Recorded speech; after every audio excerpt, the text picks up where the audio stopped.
A few years ago, a television was something you watched. In 2026, your TV watches you. It learns when you stay, when you leave, and what keeps your attention. And none of that feels obvious while it's happening. This isn't a specs video. It's about the moment TVs stopped being screens and became systems. By the end, you'll understand why modern TVs are now AI computers, gaming platforms, and ad engines, and why calling them televisions is already outdated. For most of television history, the product was the screen. Bigger screens mattered. Sharper images mattered. Better colors mattered. That logic still explains how TVs are sold, but by 2026, it no longer explains how they behave once they're in your home. The real upgrade is no longer the panel. It's a decision engine behind the panel, the processor and software stack that interprets what you're watching, reshapes the image in real time, and quietly decides what shows up on your screen next. Take Samsung's Neo QLED flagship models, like the QN900D and QN90D series. These TVs are marketed around brightness and mini LED backlighting, but the real shift is Samsung's NQ series AI processors. What changed here is not just picture quality, it's how the picture is created. Instead of simply displaying incoming video, these TVs reconstruct detail using AI models trained to recognize edges, textures, and patterns. The result is that even normal 4K or streamed content is actively rebuilt to look sharper and cleaner than it actually is. Two Samsung TVs can use nearly the same panel and still feel dramatically different depending on which processor generation is running the show. LG shows this transition even more clearly with its OLED Evo G series, especially models like the G4. LG still talks about OLED pixels and brightness, but the center of the experience is now the Alpha Series AI processor. What changed for the viewer is subtle but important. The TV no longer treats the image as one flat frame. Faces are processed differently than backgrounds. Motion is handled differently than static detail. Dark scenes are reshaped moment by moment instead of simply brightened with a global setting. The TV is no longer tuned once and left alone. It's constantly interpreting what's on screen. Sony takes a different approach with its Bravia XR Mini LED and OLED TVs, such as the Bravia 9 XR90. Sony's defining change is how aggressively it prioritizes perception. The XR processor doesn't enhance everything equally. It breaks the image into zones of visual importance, boosting what the viewer's eye is most likely to focus on and restraining what doesn't matter. In practice, this makes Sony TVs feel less flashy and more intentional, closer to a reference display. The image looks right rather than exaggerated. That's not a panel advantage. That's a processing philosophy. Hisense represents how fast this system-first thinking has moved into the mainstream. TVs like the U9N and the ULED X lineup rely heavily on AI-driven picture engines that constantly adapt to room lighting, content type, and motion. The live change here isn't just higher brightness or more dimming zones. It's that the TV is always compensating for your environment without asking you to touch settings. The system adjusts itself, the same way a smartphone camera does, making the TV feel smarter without demanding attention. TCL completes the picture with models like the QM8 and newer flagship directions. With these TVs, TCL emphasizes not just mini LED hardware, but the processor coordinating thousands of dimming zones in real time. The difference for viewers is that large, bright screens no longer fall apart in difficult scenes. Highlights stay bright, shadows stay controlled, and motion feels deliberate rather than chaotic. TCL's newer direction also leans heavily into conversational search and AI-assisted discovery, reinforcing the idea that the smart layer is no longer just a menu system. It's becoming an intermediary between you and content. Across all of these TVs, Samsung Neo QLED, LG OLED Evo, Sony Bravia XR, Hisense ULED, and TCL's Mini LED flagships, the same pattern appears. The screen still matters, but it is no longer the product. The real product is a system that predicts, reconstructs, prioritizes, suppresses, and recommends. A system that decides what looks important, what gets surfaced, and how long your attention stays engaged. Once a TV becomes something that is always computing, always learning, always deciding, the next step becomes inevitable. The screen itself no longer needs to dominate the room. And that's why the most symbolic shift of this era isn't about resolution or brightness at all. It's about disappearance. That's where transparent OLED enters the story. LG shows this transition even more clearly with its OLED Evo G series, especially models like the G4. LG still talks about OLED pixels and brightness, but the center of the experience is now the Alpha Series AI processor. What changed for the viewer is subtle but important. The TV no longer treats the image as one flat frame. Faces are processed differently than backgrounds. Motion is handled differently than static detail. Dark scenes are reshaped moment by moment instead of simply brightened with a global setting. The TV is no longer tuned once and left alone. It's constantly interpreting what's on screen. Samsung arrives at the same destination from a different direction. Consider Samsung the Frame. On the surface, it looks like a lifestyle TV. But functionally, it represents the same idea. The TV should visually disappear when it's not actively serving you. Mounted flush to the wall, displaying artwork instead of a black rectangle. The frame minimizes the psychological weight of having a screen in the room. The important part isn't the art mode. It's the idea that the TV's default state is no longer off, but integrated. Samsung extends this logic further with micro-LED models, which are designed to blend into architectural layouts rather than stand apart as devices. Micro-LED walls don't announce themselves as TVs. They behave like luminous surfaces that can switch roles instantly. The screen becomes a structural element, not a focal object. These designs aren't aesthetic experiments. They're responses to how TVs are now used. In 2026, TVs are rarely powered on and off like appliances. They stay semi-active. They show ambient visuals. They surface notifications. They integrate with speakers, lighting, and security systems. A permanently dominant black screen becomes a liability in that context. It visually contradicts the calm, background role the system is meant to play. This is also why transparent OLED appeared first in specific environments, luxury homes, galleries, high-end retail, where visual noise is unacceptable. In these spaces, a traditional TV breaks the environment even when it's off. A transparent OLED does not. The system remains present. The screen does not intrude. What makes this important is not whether most people will buy an OLED TV tomorrow. It's what its existence confirms. In older TVs, disappearance would have meant irrelevance. In 2026, disappearance is the goal. And once the screen stops being the center of attention, a new question becomes unavoidable. If the TV no longer needs to dominate the room, if it can fade into the background visually, then what role does it play while you're not actively watching? That question leads directly into the next shift. The moment smart TVs stopped being entertainment devices and quietly became control surfaces for the entire home. And that's where the change stops being subtle.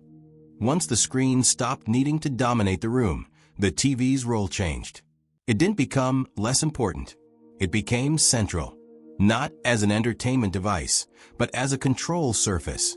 You can see this shift clearly in how specific 2025 to 2026 TVs are designed and marketed. Take Samsung's Neo QLED lineup, especially models like the QN90D and QN95D. These TVs now treat the home screen as a live dashboard, not a launcher. Instead of asking you to open apps, Samsung surfaces system-level information, connected lights, soundbars, cameras, and device status. The TV is designed to sit there semi-active, acting as a visual layer over your smart home. When a doorbell rings, the feed appears automatically. When a device changes state, the TV knows before you ask. What changed is subtle but decisive. The TV no longer waits for input. It intervenes. LG pushed this idea further with its OLED Evo models running the latest versions of WebOS and ThinQ integration. On TVs like the LG G4, the smart layer isn't hidden behind menus. The TV actively presents home status, room conditions, and device controls in context. You don't go to the smart home section. It comes to you when it's relevant. The TV becomes a calm, visual command board that's always available but rarely demanding. Sony's approach, especially on Bravia XR TVs like the XR90, is quieter but just as revealing. Sony integrates smart home and camera feeds in a way that prioritizes interruption control. Security cameras don't blast alerts. They appear as unobtrusive overlays. Playback pauses automatically when necessary. The TV behaves like a mediator, deciding when information deserves your attention, not just displaying it because it exists. That mediation is the key change. Older TVs were endpoints. Modern TVs are decision points. This shift is even more obvious on TVs built around platform-first operating systems. On Google TV, used by brands like Sony, TCL, and Hisense, the television now functions as a central node for Google's ecosystem. Lights, thermostats, speakers, and cameras are all accessible visually, but more importantly, they're context-aware. The TV understands time of day, presence, and usage patterns. It knows when to surface controls and when to stay silent. Amazon Fire TV takes a similar path on models like the Amazon Omni series. Here, Alexa isn't just a voice assistant, it's the operating logic of the screen. The TV becomes a wall-mounted interface for reminders, household routines, announcements, and live feeds. In many homes, it quietly replaces tablets, hubs, and even phones for shared tasks. This is why the TV is now placed where it is. Living rooms are shared spaces. Phones are personal. Tablets move. The TV is fixed, visible, and always reachable. Once manufacturers realized that the television stopped being optimized only for watching, it started being optimized for presence. Presence detection is a good example. Newer TVs can sense when someone enters or leaves the room. Playback pauses automatically. Ambient modes activate without a remote. The system responds to the environment, not commands. This makes the TV feel less like a device and more like part of the room's behavior. And that behavior matters because it changes how often the TV is used and what it's used for. In 2026, many TVs are on for hours without playing a show. They display art. They show weather. They surface notifications. They act as silent coordinators. Once that happens, entertainment becomes just one role among many. And when a device sits at the center of the home, always aware, always connected, another shift follows naturally. If the TV already knows what's happening in the house, if it already manages attention and presence, then it can also manage how your time is monetized. That's where the next change emerges. When smart TVs stopped being neutral screens and became platforms built around advertising, data, and attention economics. And that's where the incentives really start to show. Once the TV became a control surface for the home, it also became something else, a platform designed to manage attention. And attention, at scale, is monetized. This is where the shift stops being subtle. Look at Samsung's Neo QLED TVs running Tizen, especially recent models like the QN90D and QN95D. The home screen is no longer just a neutral grid of apps. It's a ranked surface. Sponsored content sits alongside personal recommendations.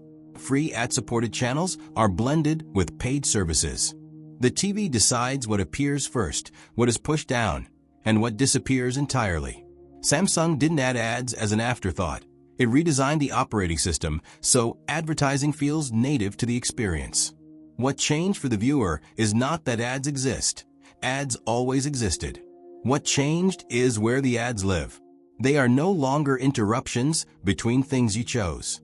They are part of the default path. LG's OLED Evo TVs running WebOS, like the G4, show the same evolution with a different tone. LG's interface feels calmer, but the structure is the same. Content shelves blend subscriptions, recommendations, and promoted material into a single feed. LG's built-in free channels sit one click away from premium apps, normalized as just another option. The TV gently steers viewing behavior without ever announcing that it's doing so. That's the important part. The system doesn't say, "This is an ad." It says, "This is something you might want." On Google TV, used by Sony Bravia XR models, TCL Mini LED TVs, and Hisense sets, the platform logic becomes even clearer. Google TV is not organized around apps at all. It's organized around content. Movies, shows, and live channels appear first, regardless of where they come from. Some are subscription-based. Some are free. Some are promoted. From the viewer's perspective, the difference is blurred intentionally. This is a fundamental redesign of television navigation. You're no longer choosing a service and then browsing.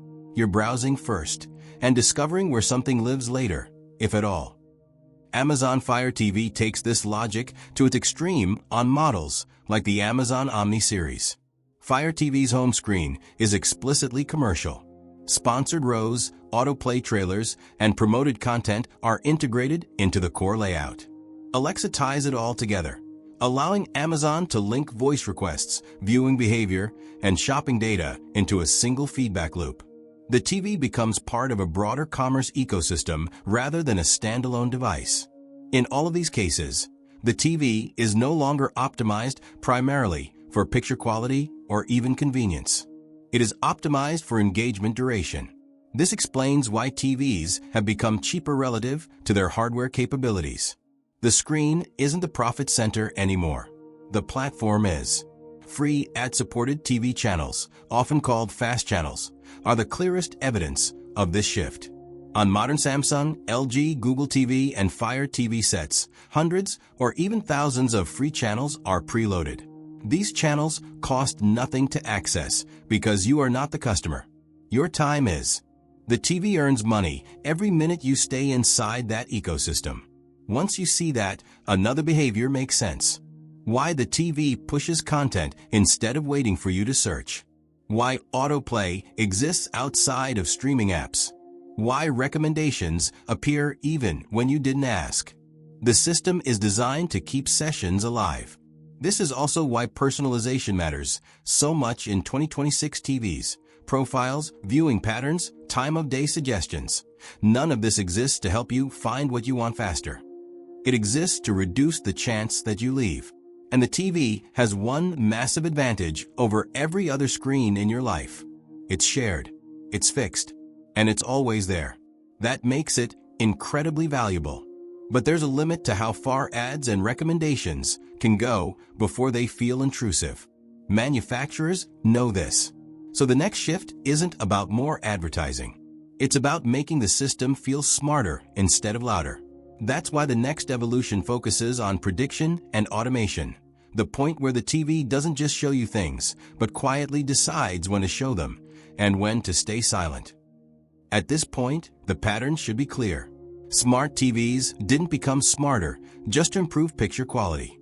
They became smarter to manage attention, presence, and behavior, quietly, continuously, and at scale. The screen you see is no longer the most important part of the device. What matters is the system behind it, the one deciding what surfaces, what waits, and what never appears at all. None of this is accidental. None of it is neutral. And once you understand that, you stop asking whether a TV is good or bad and start asking a more useful question. What is this system optimized to do? And who does that serve? That's the real shift of 2026. Not better screens, but better systems. And once systems replace screens, the conversation doesn't end here. It only gets more interesting. If you value ideas that survive trends, subscribe.